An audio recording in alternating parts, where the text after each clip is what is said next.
Hey everyone, this is Friedel Hakaraja Raven. I'm here with my, not a reaction review of the comic book series of X-Men Red that I usually do. It's basically like a recap and review. So I was out visiting my local comic book shop and they had X-Men Red on sale. So I was like, you know what?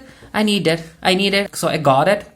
And of course, I'll be doing a giveaway of the digital code that's included with the physical copy. And we'll get to the digital code giveaway when the digital code appears as I read through the comic book. Now, of course, I won't be able to show you all of the pages because even though this is a recap. So this is the cover. And we have Roberto coming out of the egg because in X-Men Red issue number 3, he ended up being killed by Iska, which it was a very good scene. The way Roberto ended up figuring out Iska's weakness in order to use her mutant ability or mutant weapon to always win in your favor. I'm like, okay, Roberto, go off. So of course, we have an ad for the upcoming Judgment Day event, which is basically the Eternals wanting to get rid of the mutants because they're like, you know what, these mutants are deviants and they need to be killed. And I guess the Avengers are going to help the mutants. And I guess Marvel is trying to make the Eternals a thing. So let's see if that happens. Because remember how we got the Inhumans versus the X-Men? That didn't work. Where are the Inhumans? Do they even exist anymore? Except for Miss Marvel. So this cover is by Isad Ribic, if that's how you pronounce the name. The Great Ring having a meeting, and they're like, you know what? We need to figure out what is meant by loss. Now that Magneto has defeated Tarn and he has secured the seat of loss, and it's a well written issue by Ewing. Art is by Stefano Caselli with colors by Federico Blei. So these are the people who will appear in this issue. Now, Jean Grey is here, but she doesn't necessarily do anything. She basically has like one line telling Roberto that, you know what, Storm is going to give you a stern talking about getting yourself killed again. So anyway, while the Great Circle thing is happening, Storm is off because she needs to attend a galactic meeting because that needs to deal with how to address the situation. Who was it? Yeah, Zandra. Is it Zandra or Zandra or Sandra? I'm not really sure. I call her Zandra. So yeah, because it's an X, it could be Sandra. Anyway, Zandra is assassinated, so Storm needs to figure out what to do with the information while talking to some of the other people who are important in the galaxy. So the Great Ring of Arakko, the opening remarks of Ora Serrata. So yeah, Ora Serrata is trying to figure out what is meant by loss now that everyone knows that because of X-Men number 12 by Jerry Duggan, everyone knows that the X-Men are able to resurrect themselves and the Araki aren't into it. They are not into it. They're like, you know what? We don't believe in resurrection and life that's immortal, especially when it comes to how things work out in the Circle Perilous. And yeah, Aura is like, you know what, even if you die and you face defeat during battle, even if you're brought back, you still don't get the seat. The Grey Circle is just trying to figure out how to proceed now that they know that the Krakoans can come back. And this is a very fun little interaction between Magneto and Iska.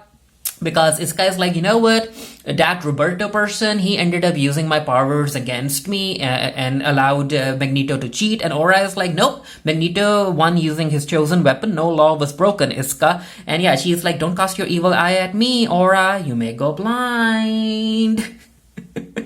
And she's like, you know what, they don't die, so he's probably back already. And yeah, he's back. We get to see him be resurrected. Now, coming to the people who are attending the Shi'ar emergency diplomatic meeting, we have the Oracle, we have Doric, Hulkling, Supreme Intelligence is not attending, T'Challa is there via hologram, Aurora Monroe is there, of course. Luca's like, I am going to be there because galactic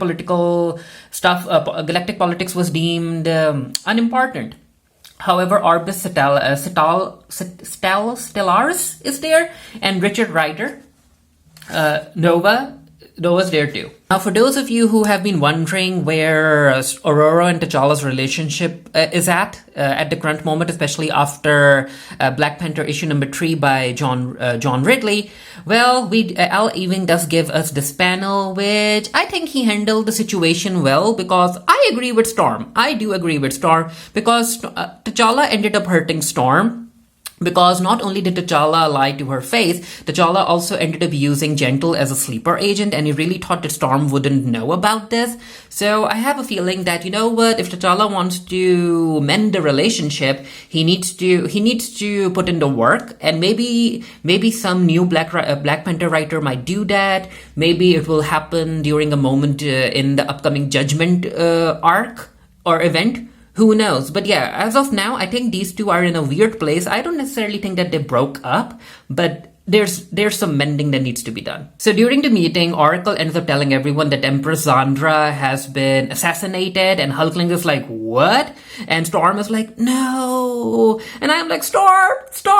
She's a very good actress. The way she acted in this moment, especially when we come to what she actually knows later on, I'm like, look at her, give her an Oscar. So basically, the Oracle is worried about Zandra's assassination because she's like, you know, but the Shi'ar Empire is very, very unstable, and Zandra's assassination ended up creating a gap that other people are going to want to fill, and we need to figure out what to do. And I ended up calling this meeting because I wanted to tell you guys first, and that I want you guys to pick sides and whatnot. And this is what T'Challa is like, you know what? We don't need to go through all of that. Why don't the Krakoans bring back Zandra? Which makes sense because of course Zandra is Charles Xavier's daughter, which makes her a mutant, and the Krakoans can use the resurrection protocol to bring her back. Now, while the people at the diplomatic meeting are trying to figure out whether or not Zandra should be resurrected, because Orbis Stellaris is like, Zandra is not going to come back. Why should she be allowed to come back and not other people? Why give her a special treatment? Now, while all of that is happening, we get to see Roberto trying to reach out to Wrong Slide, and I'm like, oh, he got a new name, Wrong Slide, which. That's mean, but he has accepted it. And then we get a scene where Nova is like, you know what? I don't regret buying Xander a few extra days of peace. I won't regret it for those colony worlds either. If it was me on Krakoa, it already be done. And this is where Storm is like, done. Because it is done. So the fact that she ended up acting surprised, it was all an act. Of course, Charles Xavier ended up sensing Zandra's death, and he ended up asking the Five to bring her back, and he told Sinister to get the genetic sequence going. And yeah, because when it comes to Charles Xavier, given the choice between death and life, of course he will always choose life. And then we get another fun scene with Storm, and she's like, you know what, I appreciate Oracle calling this meeting. It's good to know these things early, but there was never a debate to be had over this Orbis Stellaris. Mutant kind does not need your permission to live or to thrive. Understand that? And perhaps our miracles will surprise you less. Good day. Basically, Storm was like, you know what? This could have been an email. This meeting could have been an email. And I liked how Storm ended up telling everyone that when it comes to mutant kind and decisions dealing with mutant kind, other people don't get to have a say. Zandra is a mutant, so the Krakoans will decide what to do with her. We also get this scene between Storm and Nova where, both of them are talking about something bad is happening, which of course means that the upcoming Judgment Day is upon the X-Men, the mutants, and I guess Nova will help them too. Let's see. Now, with the Judgment Day coming, there's this moment, a decision that Magneto makes that has me very, very worried about Magneto and Aurora's fate. So let's get to that. But before we do, it's time for the giveaways. You are eligible for the giveaway if you have access to the Marvel Comics app, because you need to place the code that's under the sticker inside the app, and these are the instructions. And you can use that. Now, in order for you to enter the giveaway, all you need to do is subscribe to the Geekery YouTube channel and then leave a comment down below. Now, the comment is basically an answer to a question. Who is your favorite X-Men character? It can be anyone. That character doesn't necessarily need to be present in this X-Men Red series. It can be anyone, even if it's someone obscure. So simply write your answer down on the comment section below, and in the same comment, don't comment twice, in the same comment, leave me your Twitter handle so I can DM you, or maybe your Instagram handle so that I can DM you if you end up being selected. Now, this is a very short giveaway. I'll select the winner on, let's see, early Thursday. Okay, I'll select the winner early. So early Thursday, 1 p.m. PST. So if you end and the winner will be, of course, selected randomly. I'll reply to the comment under this YouTube video, or I'll directly contact you via Twitter DM or Instagram. Okay, so the giveaway is, it's active right now, and I'll select the winner on 1 p.m. PST. Okay, remember 1 p.m. PST, and after that, no more entries. Like, the giveaway will be closed, and I'll select the winner around 1 p.m. PST. As far as the big moment involving Storm and Magneto is concerned, now Magneto ended up telling the Great Circle that Forge ended up creating this mini Cerebro that's able to record limited memories of a person, their present state. And yeah, Iska ended up laughing. She's like, "Really? You're going to give us what? The Krakoan version of immortality? Do you really think that we want that?" And Magneto's like, "No, Iska. Neither do I." So yeah, it turns out that Magneto and Storm ended up deleting. Oh no, they ended up deleting their data. So if they die, they die. And also, correct me if I'm wrong, I don't think that Forge has been confirmed as an Omega level mutant, but in this issue, Magneto does refer to him as an Omega level technopath. So yeah, I guess Forge is an Omega level mutant now, which, okay, good for you, Forge. Good for those Forge fans out there. So yeah, it turns out that Magneto and Storm don't have any more copies, and if they die, they die. Now, Magneto does say that his daughter Wanda ended up creating another way for mutants to come back. However, for that to work, the person needs to want to come back. And I don't think that Magneto wants to do that. He basically talks about how Aurora said to everything a season. And Magneto says that I find myself in autumn and I fear winter. He's basically fearful of what a person, even himself, will become if they don't die. And yeah, and they go through life after life after life. Like, what happens to that type of a person who knows that they can't die? And even if they die, they can be brought back. What is the meaning of life if there's no risk of permanent death? Again, this is something that Storm ended up talking about in Giant Size X-Men. So yeah, I guess Magneto just wants to die. He just wants to rest. And he's like, you know what? I fear it, Iska. I fear it.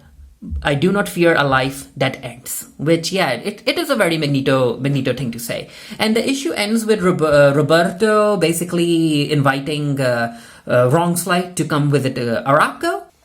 And we get an ad for the upcoming Gambit series by Chris Claremont, which, of course, I am looking forward to. I will be reading it. And if I end up doing a written review of X-Men Red issue number 4, the link to my review will be down in the comment section below. Let me know what you thought of X-Men Red issue number 4. And I liked it. I really enjoyed this issue. I liked how Ewing ended up handling the concept of death and the concept of loss when it comes to Arakko or Araki law.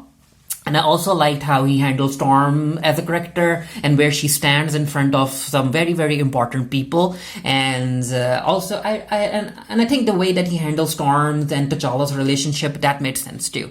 But yeah, that's the end of X-Men Red, issue number 4. The next issue number 5, is titled War, and we basically have a dead Cable on the cover, and yeah, the Judgment is coming. Judgment Day is coming. And on the back of the issue, we have the ad for Lego Star Wars, the Skywalker Saga, and there's this thing about using the code Sky Saga to unlock Temin, Snap Wexley in the game. Where is it? If you want it, I guess. I'm not really sure if these are limited codes and whatnot, but if it is, first come, first serve, I guess. If you have been able to read X-Men Red issue number 4, let me know what you thought about it, and until next time, stay happy, stay safe, stay blessed. See you guys later. Bye.